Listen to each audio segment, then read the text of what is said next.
Another section is salivary gland. Salivary gland are present outside the buccal cavity.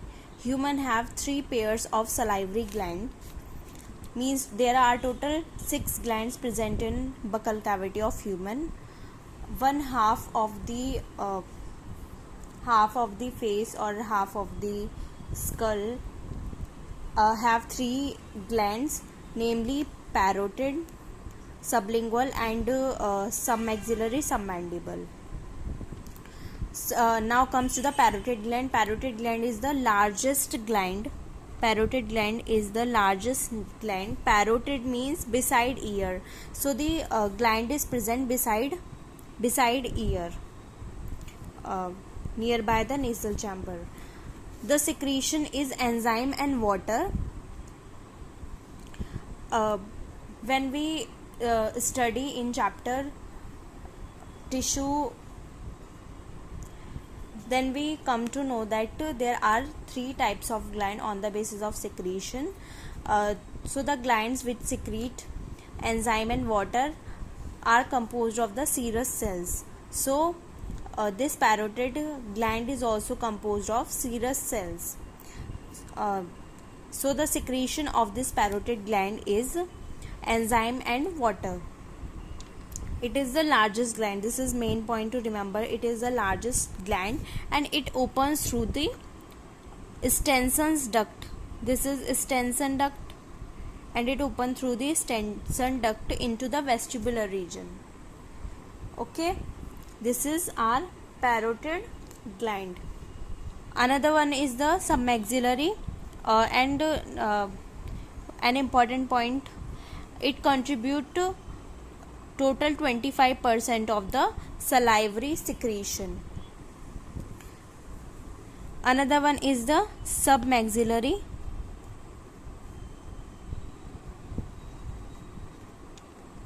Or submandibular.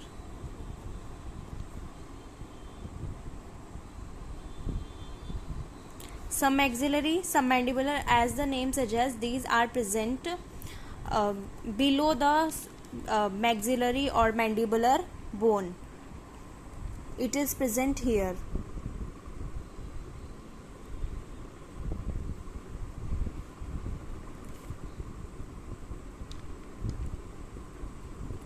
This is submaxillary submandibular gland.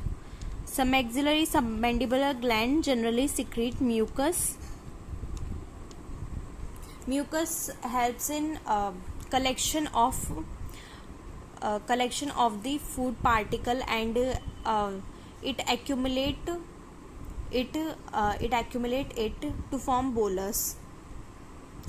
Mucus is sticky in nature, so it stick the pulverized portion of the food that the human take in. So it secrete mucus. It opens through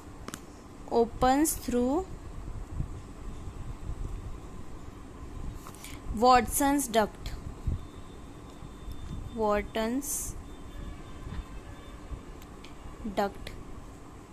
It is the largest duct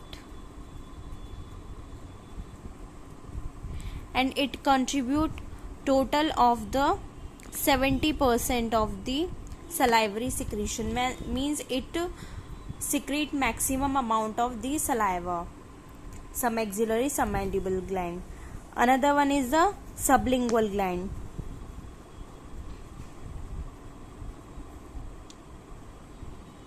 Sublingual gland, as the name suggests, this is present beside below the lingual part, below the tongue part. It is present here.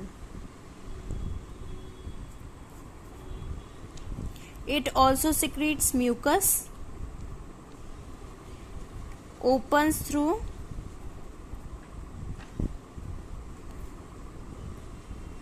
Rivinus or Bartholin's duct.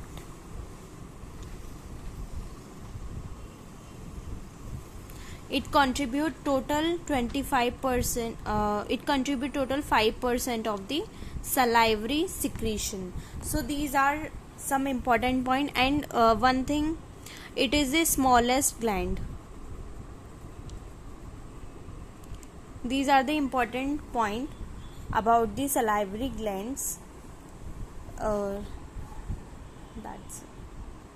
So whenever our body sees any food item, or it get sense of any food item, or smell any food item, then there are some signals that are sent to the brain, and from brain there are some nervous control which signal our salivary gland to secrete the secretion. So whenever we see food, the parotid gland got activated. It do not get activated normally. So whenever we see any sports person who do spit, so generally they are not spitting out secretion of parotid gland. They are spitting out submaxillary or sublingual secretion. Parotid gland is not involved normally. Parotid gland only get activated whenever any food item had been seen. Here are some important points about saliva. Important points about saliva. Important points are salivary secretion is 1.5 liter per day. Generally, it is the total amount of secretion of saliva. Another point is pH of saliva is slightly acidic, that is 6.8 pH. The pH of our saliva is 6.8 pH.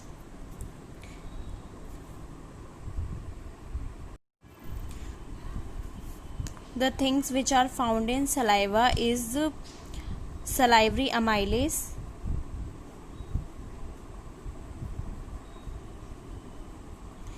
known as ptyalin.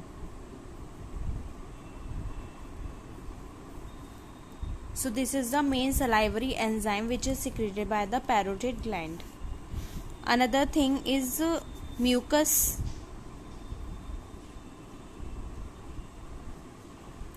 Small amount of lysozyme are also found in saliva. Lysozyme actually are antibacterial.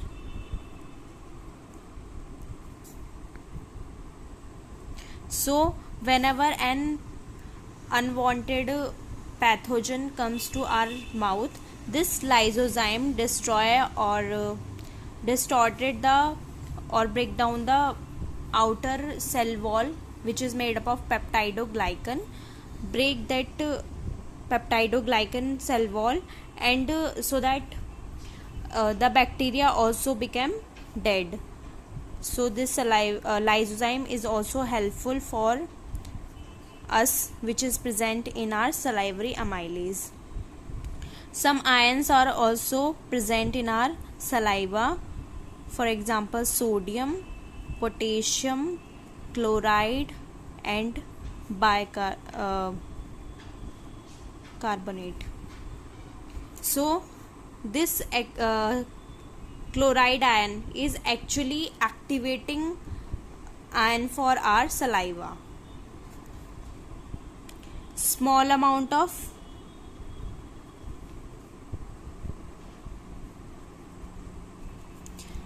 IgA antibody is also found in our saliva, and small amount of urea or uric acid.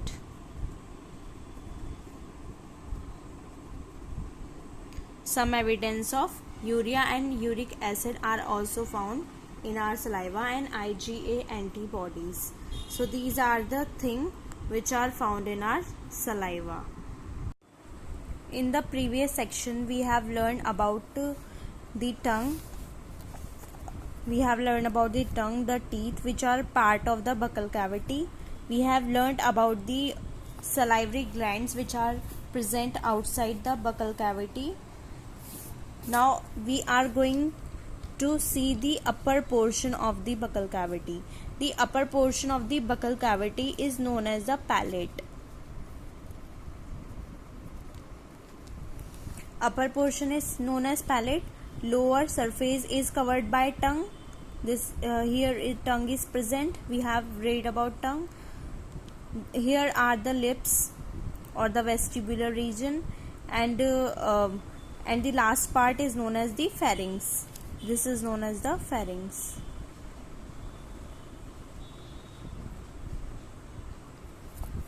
So here we are going to read about the palate. So what is this palate? Palate is the upper portion or the upper surface of the buccal cavity or the roof of the buccal cavity. So now comes to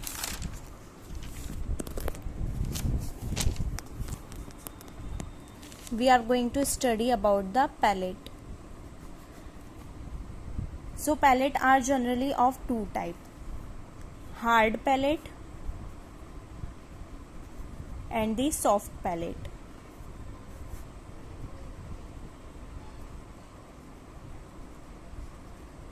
Hard palate is the anterior portion of the buccal cavity. When you touch your tongue to the upper surface of the buccal cavity, then you feel some ridges, you feel some furrow and hardness. But when you touch your tongue to the posterior part of the buccal cavity, then you realize that the posterior part is slightly softer than the anterior part. So anterior part is actually the hard palate, anterior portion.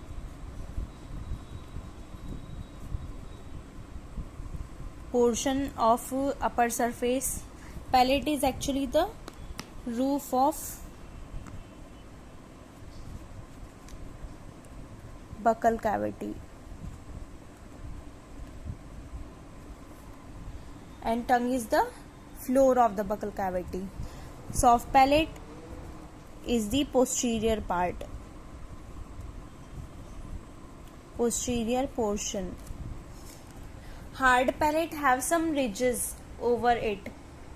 When you touch or when you feel your anterior portion of the palate, then you feel some rugae. So these are known as the palatine rugae. Have palatine rugae.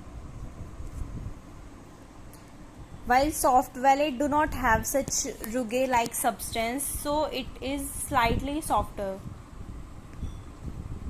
The anterior part or the whole of the palate portion is made up of squamous, stratified squamous epithelium. Made up of squamous, where should I write? Made up of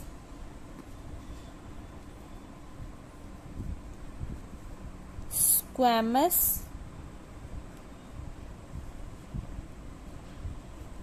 stratified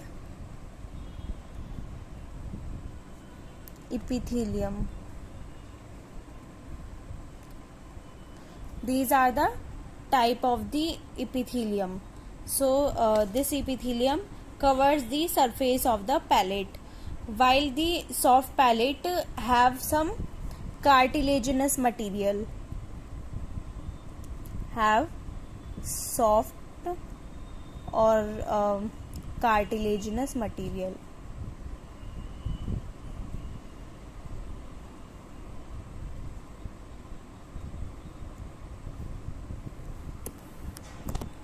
So this is the palate or the portion of palate.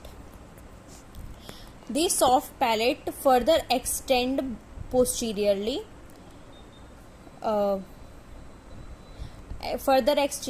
Extend posteriorly and forms a hanging structure that is known as the uvula. When you see any ad, or you have seen in some advertisement of Vicks or anything, there is something shown in the ad in the mouth. That hanging structure is known as the uvula. So the extension of soft palate, here I am writing this, extension of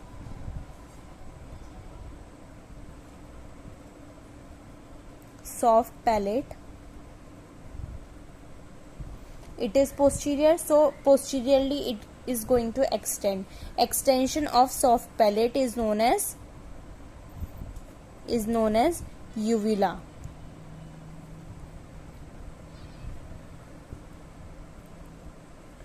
Uvula also known as the velum palati. And the function of this uvula is to cover the internal layers while swallowing. I am writing this function of uvula.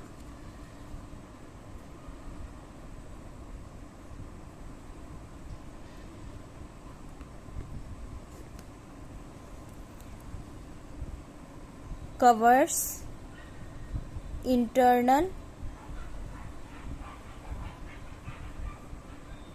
layers while swallowing food. So it is the function of uvula. Here is the mumps, viral infection of parotid gland of buccal cavity. So mumps is the viral infection of the parotid gland. It is the problem or the ailment associated with the buccal cavity. Mottling of teeth is the yellowing of teeth.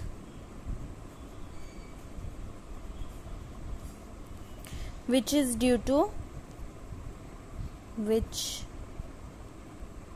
arises due to excess of fluorine. Excess of fluorine leads to yellowing of teeth or mottling of teeth.